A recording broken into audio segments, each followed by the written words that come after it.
eh! Katutulog na kayo, tapos Ano ako ba? lang naisip na nandito sa labas? Ingay! Mas bagay kayo. Bakit ba? Tumigil ka! Ay, pare ko! Sabi niya.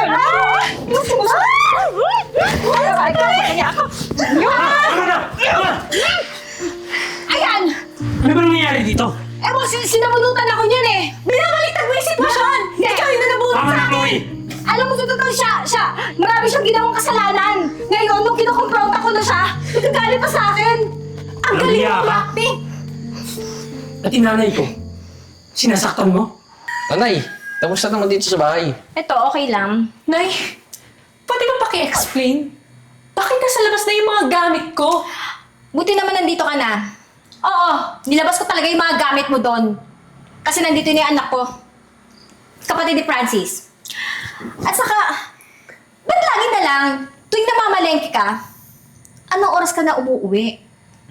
4 na oras? Ano ba naman yan? At saka isa pa, parang tingin ko, ginagawa mo lang alibay ang pamamalengke mo para ano, makipagkita ka sa lalaki mo? Eh, Nay, alam mo naman kung gaano kalayo yung bahay natin sa palengke, tsaka ang daming tao kanina, kaya ako natatagalan.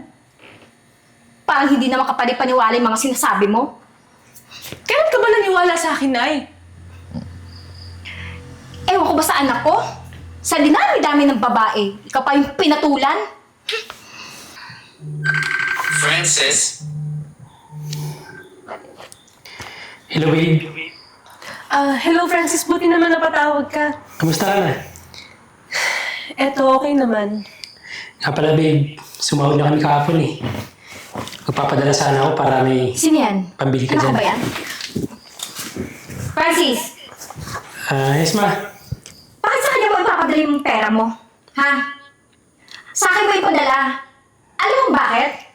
Yung pinapadala mong pera, kung ano-ano pinagbibili niyan. At saka, hindi ko ba alam din sa babae na yan? Ang bilis maubos ng pera mo. Hay nako, kung sa akin mo ipapadala yan, iipunin ko yan. Pabibili ng mga gamit dito sa bahay. Huwag sa asawa mo. Sige po, ma. Sa'yo ko na lang po ipapadala para naman may ipon pa ako. Sa anak, may sasabihin pa ako. Ano po yun? Tingin ko, parang nalalaki tong asawa mo eh. Ano? Ma, hindi po totoo yan. Tumahimik ka nga! Kaya, huwag mo nang magpapadala sa kanya ha. Huwag na huwag kang magpapadala sa kanya. Sige, ma. O sige, ingat ka dyan anak. Ha? Huwag mong pabayan sarili mo. Sige na. Love you. Bye-bye. Oh, ay, na-cellphone mo! Ma, bakit naman ginawa mo yun? Bakit siniraan mo ako sa mismong asawa ko? Bakit? Totoo naman, di ba? Ano totoo? Eh, wala kang nga pruweba eh. Sigurado ka? Kaya nga aliban mo lang yung mamalengke, di ba? At saka isa pa, sumasagot-sagot ka na sa akin ah! Eh, hindi na kasi tama yung ginagawa mo, ma. Paninirang puri na yan. Baka walang modo mo! Talaga mawawalan ako ng modo dahil hindi mo ako nire-respeto. Tumigil na kayo! Hoy, ikaw! Tumigil ka na, ha? Eh, bakit? Totoo naman sinasabi ko ah. Di mo nagrespeto tong nanay ko, eh. Eh, paano ko yung nire-respeto kung hindi niya ako nire-respeto? Basic human decency ba? Mas mabuti pa! Doon ka na sa labas! Aray ko! Yan! Bitawan mo na ako! Labas mo yan! Aray ko! Doon ka! Baka walang motong babae na yan.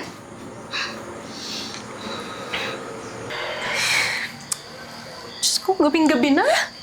Lamig-lamig pa. Alam mo pa ako. Ma'am! Pagbuksan niyo naman ako ng bahay, oh. Ang lamok-lamok na dito sa labas, eh. Ma'am! Ano ba? Itong babae na to. Ano ba? Ano ba? Nakakabulahaw ka na! Anong natutulog na kami doon? Ang ingay-ingay mo! Eh, yun na nga, eh. Katutulog na kayo, tapos ako Ano ba? lang naisip na nandito sa labas. Ingay! Mas bagay kayo! Bakit ba? Tumigil ka! Ay, pare ko! Sabi niya. Tama na!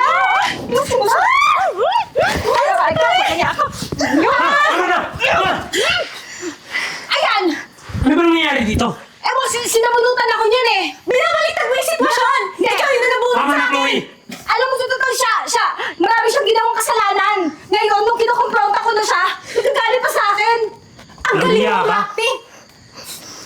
pati nanay ko.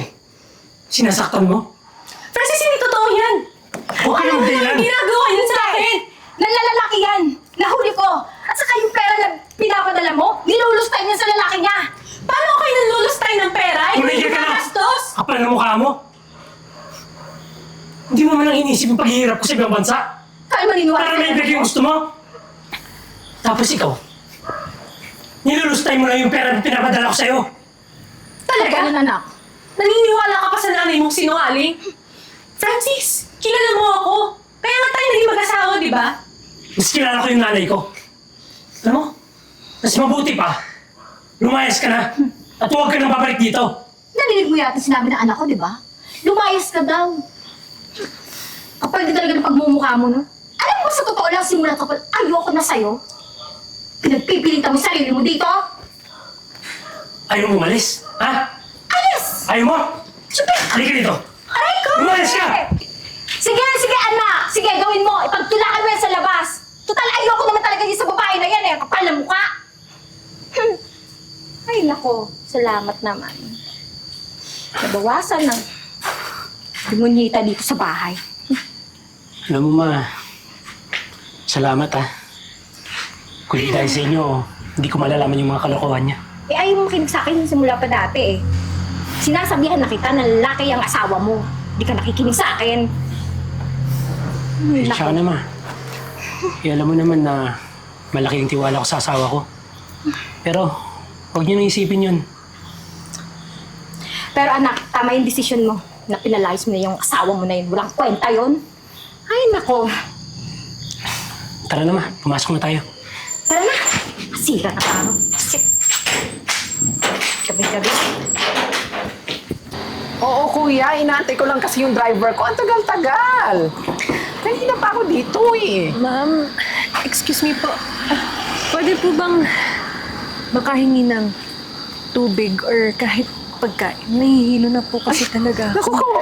Teka, familiar ka. Ah, my gosh, tulong! Tulungan niyo ako! Tulong! Saan ba kasi yung driver ko? Tulong! Tulong ba? Tulungan niyo ako! Kilala ko to eh. Si Chloe. Ay, naku. Ano ba yung nangyari sa'yo? Asan ako? Chloe, do you remember me? Jay, ikaw ba yan?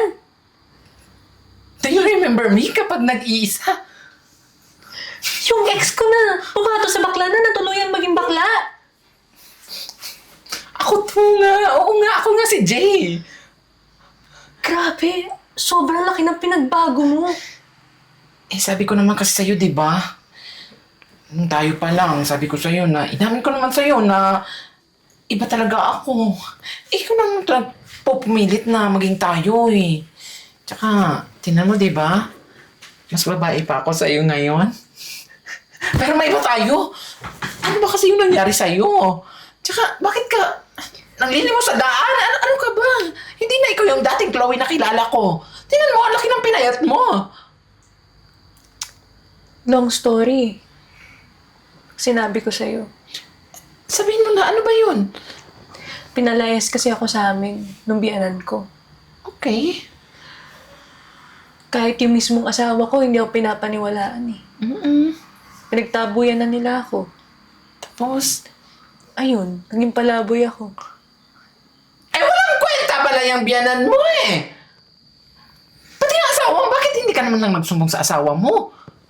Eh paano nga kahit magsumbong ako, mas pinapaniwalaan niya yung nanay niya eh. Alam mo, sobrang laki talaga ng pinagbago mo. Pero, huwag kang mag-alala. Simula ngayon, ako yung tutulong sa'yo. Kita mo naman, di ba? Natupad ko yung pangarap ko na maging isang fashion designer. Oo nga, no? Bilog talaga ang mundo. Paano naging bilog? Kasi Itabingi nga yung pagkatao ka, di ba? puro kakalokohan talaga, Jay. Pero, promise. May pinagsamahan tayo, di ba? Naging magjowa tayo dati. Nagmahalan tayo. Bakit na nakakasuka pakinggan sa ngayon? Huwag kang mag-alala. Tutulungan kita makabangon. Ngayon pa ba na marami na akong pera? Talaga? Paano naman? Basta, akong bahala. Ay! Oh my gosh! fairness ha, sis. Ang ganda-ganda nitong bahay mo. Alam mo, mabuti na lang talaga. Napalagaw mo yung pera na binigay ko sa'yo. Tingnan mo naman, di ba? Napalagaw mo yung pera sa mga business mo. Naging successful yung mga business na ininvest mo. Siyempre, malaking parte ka dito. Ikaw yung tumulong sa akin, kaya malaki talaga yung utang na loob ko sa'yo. Talaga? May special place ako dyan sa puso mo, ha? Ano naman? Ikaw talaga. Pero, antayin na lang natin yung mga mag-a-apply dito na katulong mo dito sa bahay, tsaka yung magiging personal driver mo kasi kumontak na ako sa agency. Talaga? Tsaka, sabi, speaking! Andun natin sila. Pasok! Mga suki! Ayun na yung mga applicant natin, ha? Sis, ito nga pala yung mag-a-apply natin katulong. At ito naman yung mag-a-apply bilang isang personal driver mo. Chloe? Ba't nandito ka? Ikaw ba't nandito ka? Ba't nandito kayo? Teka lang, ma. Baka nag-apply din siguro ng trabaho. Siguro. O baka katulong din dito yan? Excuse me, ha? Kilala mo sila, sis? Tsaka, excuse me, mawalang galang na po, tita. Hindi po mag-a-apply ng katulong tong kasama ko, ha? Kasi siya lang naman po yung magiging amo ninyo dito sa bahay. Ano? Ha? Tsaka, para sagutin ko yung tanong mo kanina. Anong nangyari yun? Oo, kilala ko tong mga to. Sila lang naman ang sumira ng buhay ko. Ito yung biyanan mo? Correction, ex-husband. Oh my gosh, what a coincidence! Sila pa talaga yung pinadala dito ng agency. Ang small world, di ba? Biruin mo yon? Ang dating nang lalait-lait at ang nagpalalaya sa'yo. Sila pa yung mag-a-apply dito? Chloe. Humingi kami ng tawad sa'yo. Oo nga, Chloe. Kaya lang naman kayo pumunta dito kasi bawal kami sa utang eh. Kailangan kasi namin itong trabaho na to eh. Si J-Boy kasi hanggang yun, na-confine pa sa hospital. Oo nga naman, Chloe. Alam nyo, yan ang tinatawag na karma.